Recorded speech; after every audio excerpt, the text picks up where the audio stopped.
ఆ పెద్ద మనిషి ఎప్పుడు వస్తాడు, ఆ రగ్గు ఎప్పుడు తెస్తాడు, నేను ఎప్పుడు కప్పుకోవాలి, నేను ఎప్పుడు నిద్రపోవాలి అని. మాట ఇచ్చిన పెద్ద మనిషి ఇచ్చిన మాట సంగతి మర్చిపోతాడు.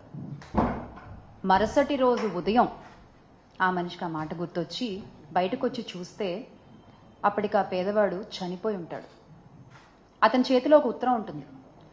అది తీసుకుంటే దాంట్లో ఇలా రాసి ఉంటుంది: అయ్యా, నా శరీరం చలిలో ఉన్నా ఆ చలికి అలవాటు పడిపోయి ఉంది, బతికున్నా నేను అప్పుడు.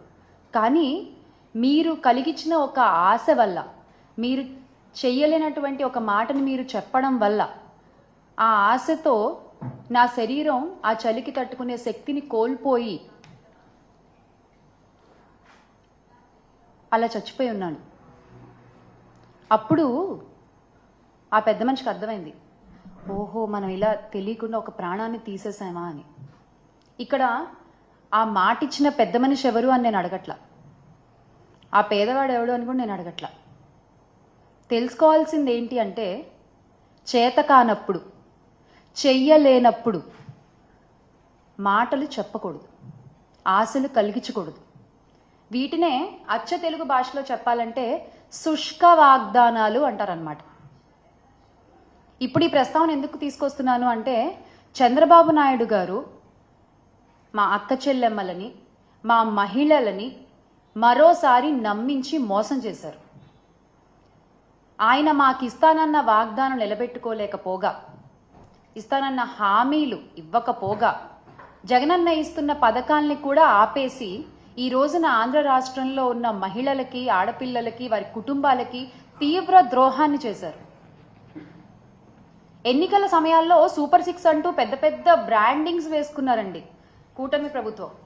మనం చూడొచ్చు ఇక్కడ ఈ సూపర్ 6 అంటూ ఈ పెద్ద పెద్ద బ్రాండింగ్ని పట్టుకుని కూటమి నాయకులు పవన్ కళ్యాణ్ గారితో సహా ప్రతి ఇంటికి తిరిగి ఈ హామీలన్నీ ఒక పేపర్పై పెట్టి నాయకులు సంతకాలు చేసి ప్రజలకు ఇచ్చారు. దీన్ని ఒక బాండ్ పేపర్లా భావించండి, మా హామీలకి ఎటువంటి ఢోకా లేదు అని చెప్పారు. అందరూ సంతకాలు చేశారు. కానీ ఈ రోజున అధికారంలోకి వచ్చిన తర్వాత వీటి ఊసే లేదు. ఆ రోజున మీరు అబద్ధాలు చెప్పి బాండ్ పేపర్లు అంటూ ప్రతి ఒక్కళ్ళు సంతకాలు చేసి ఈ పేపర్ని ప్రజల చేతిలో ఇలా పెట్టి, ఈ రోజున మీరు వచ్చిన తర్వాత వాటి ఊసే ఎత్తకుండా ప్రజల్ని మోసం చేస్తుంటే, ఆ రోజు మీరు పెట్టిన సంతకాల విలువేంటో మీరే చెప్తున్నారు. ఇదేనా మీ సంతకం విలువ? ఈరోజు ఉదయం జగనన్న కూడా ఇదే విషయమై ఆంధ్ర రాష్ట్ర ప్రజల పక్షాన, అలాగే మహిళల పక్షాన ఎదుర్కొంటున్నటువంటి సమస్యలపై, ఎగ్గొట్టేసిన హామీలపై ట్విట్టర్ వేదికగా చంద్రబాబు నాయుడు గారిని నిలదీయడం జరిగింది. ఇప్పుడు ఒక సాటి మహిళగా మా మహిళలకు జరుగుతున్న అన్యాయాలపై నేను కూడా అడుగుతున్నాను. ఎందుకని ఇలా పదే పదే మహిళల్ని మీ మాటలతో నమ్మించి మోసం చేస్తున్నారు? ఇది చీటింగ్ కాదా? ఇది అన్యాయం కాదా? అసలు ఇలా మహిళల్ని మోసం చేస్తున్నందుకు చట్టపరంగా మీ పైన 420 కేసు పెట్టచ్చు. ఎందుకు మీరు ఇచ్చిన వాగ్దానాలపై మీకు అంత చులకన భావం? ఎందుకు మీ మేనిఫెస్టో అంటే మీకు అసలు అంత లెక్క లేదు? ఎందుకు ప్రజలకు ఇచ్చిన మాటల్ని టేక్ ఇట్ ఫర్ గ్రాంటెడ్గా తీసుకుంటారు మీరు? ఇదేమీ మీకు కొత్త కాదు, ఇదేమీ కూటమి నాయకులకి కొత్త కాదు.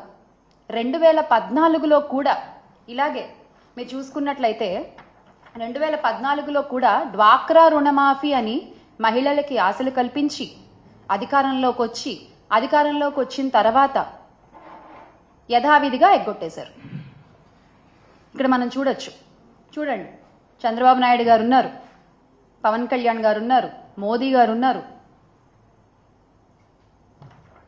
మీరు చెప్పిన మాటలకి విలువ లేదు, మీరు ఇచ్చిన హామీలకి విలువ లేదు, మీరు చేసిన సంతకానికి విలువ లేదు.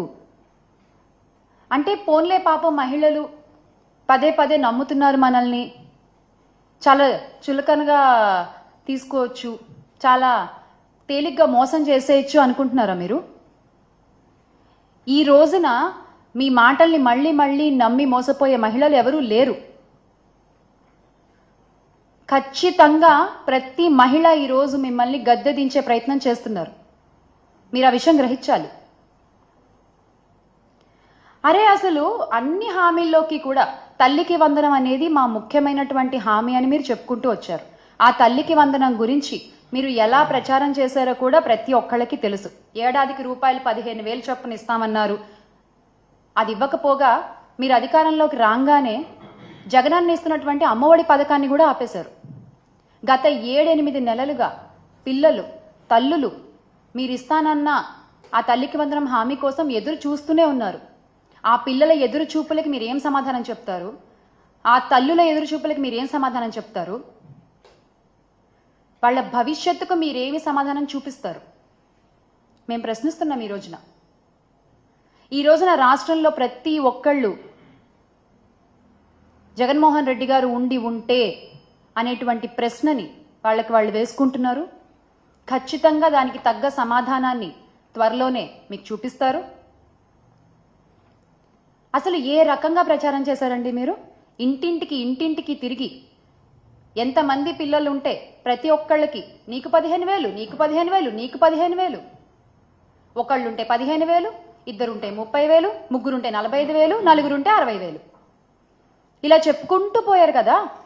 రామానాయుడు గారు అయితే, గౌరవ మంత్రి రామానాయుడు గారు అయితే ఆయన అసలు ప్రతి గ్రామానికి తిరిగి ప్రతి ఇంటికి తిరిగి ఏ విధంగా ప్రచారం చేశారో ఆయన చేసినటువంటి స్కిట్లు ఇప్పటికీ ప్రతి ఒక్కళ్ళ ఫోన్లలో ఆడియో రూపంలో, వీడియో రూపంలో మనం వింటూనే ఉన్నాం.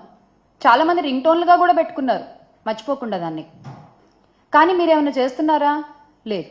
ఒకసారి మనం రామానాయుడు గారు ఏ విధంగా ప్రచారం చేశారో చూద్దాం.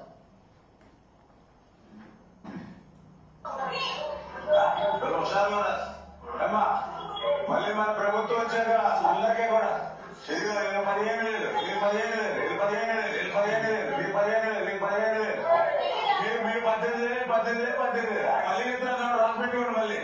మళ్ళీ 15,000, 15,000, 15,000, 15,000, 15,000, 15,000, 15,000, మీకు 18,000, మీకు 18,000, మీకు 18,000, మీకు 18,000 రాసి పెట్టుకోండి. మళ్ళీ అమ్మాయి ఇచ్చింది అమ్మాయి 15,000 మరి ఆశీర్వదించండి. Okay, thank you. మీకు బాండ్ కూడా ఇచ్చాం రాసి మీ దగ్గర పెట్టుకోండి. బాండ్ రేపు పొద్దున ఆడబడి మళ్ళీ మన ప్రభుత్వం వచ్చాక అందరికీ కూడా 15,000. ఈ విధంగా ప్రచారం చేసి రాసి పెట్టుకోండి. ఎక్కడ రాసి పెట్టుకోవాలి? నుదుటి మీద రాసి పెట్టుకుంటున్నారు. మళ్ళీసారి అద్దంలో చూసినప్పుడల్లా మనకు కనిపించడానికి. ఎక్కడ రాసి పెట్టుకోవాలండి? తల్లికి వందనం అనుకుంటూ, అమ్మా వందనం అనుకుంటూ, అయ్యా వందనం అనుకుంటూ పొర్లు దండాలు పెట్టుకుంటూ తిరిగారు కదా వీధి. ఈ రోజున ఏమైంది అది? అదే వైఎస్ఆర్ కాంగ్రెస్ పార్టీ అధికారంలో ఉన్నప్పుడు, జగన్మోహన్ రెడ్డి గారు ముఖ్యమంత్రిగా ఉన్నప్పుడు మనము 44.48 లక్షల మంది తల్లులకి, దాదాపుగా 84 లక్షల మంది పిల్లలకి 26,067 కోట్లని జగనన్న అందించారు. అధికారంలోకి రాగానే అమ్మఒడిని ఆపేశారు మీరు.